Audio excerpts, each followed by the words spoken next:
السلام عليكم، معكم حسين من مدينة لاهتي.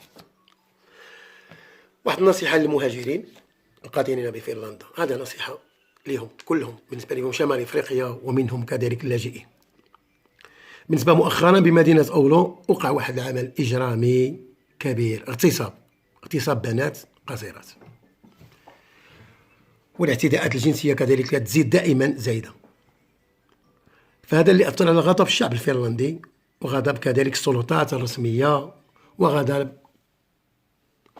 كل من القاطنين بفنلندا، وكذلك اللي هو أثر علينا حتى حنايا كأجانب، وليس في صالح الأجانب في فنلندا.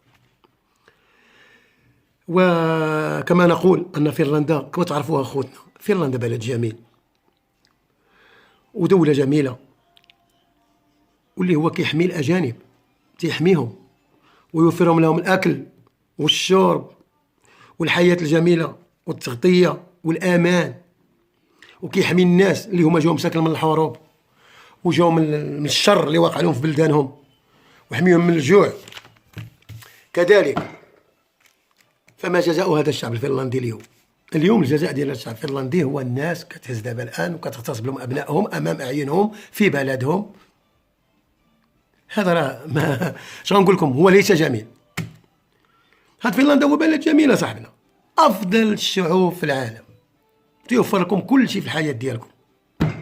علاش حنا ما نحاولوش نعطي نظرة جميلة على الأجانب ونحاول في بناء شعب جميل فنلندا ومحافظة على الأمن في فنلندا؟ هذا ماشي صعيب علينا حنا، هذا ليس سهل،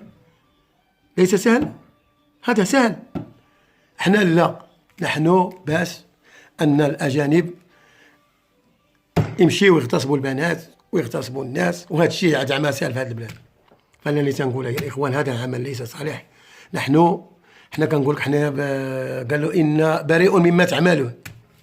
28 سنة نسكن في هذه البلاد، ما عمري سمعت هذه الجرائم البشعة اللي نسمعها دابا الآن. فالنصيحة لكل الإخوان الأجانب في فنلندا، كلكم أخوتي الله يجازيكم بخير، ساهموا معنا في بناء بلد جميل، ساهموا معنا ونصحوا معنا أخوتكم ولاد البلاد. اللي شاف شي واحد ولد بلادو كيدير شي مساكن بحال هادو يقول له كفخوا على هذا العمل وحيدنا من هذا الشيء. أصاحبي راه غادي تقلب علينا كما كتقلب علينا السلة في هذه البلاد، حتى ولادنا غيبقاو ياكلوا العصا وياكلوا هذا.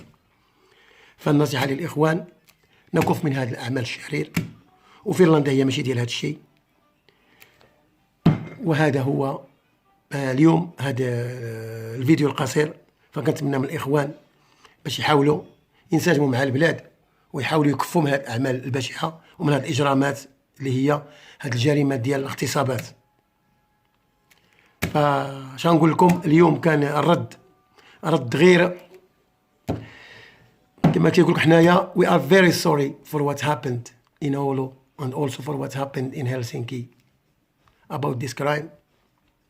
حنا ليس من هؤلاء الناس، وهذا عمل ليس من أعمال المسلمين. السلام عليكم.